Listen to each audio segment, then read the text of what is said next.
At age 5 his father died. At age 16 he quit school. At age 17 he had already lost 4 jobs. At age 18 he got married.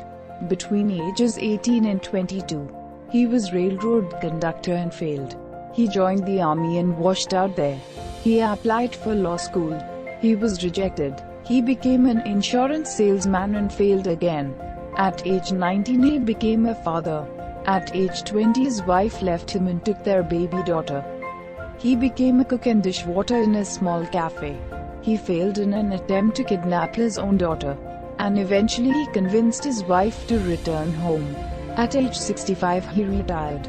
On the first day of retirement he received a check from the government for $105. He felt that the government was saying that he couldn't provide for himself. He decided to commit suicide. It wasn't worth living anymore. He had failed so much. He sat under a tree writing his will. But instead, he wrote what he would have accomplished with his life. He realized there was much more that he hadn't done. There was one thing he could do better than anyone he knew, and that was how to cook.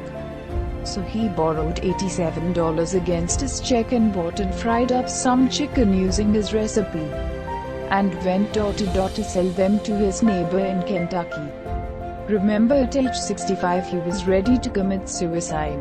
But at age 88 Colonel Sanders, founder of Kentucky Fried Chicken, KFC, Empire, was a billionaire. Moral of the story: it's all about your attitude. Never give up no matter how hard it gets. You have what it takes to be successful.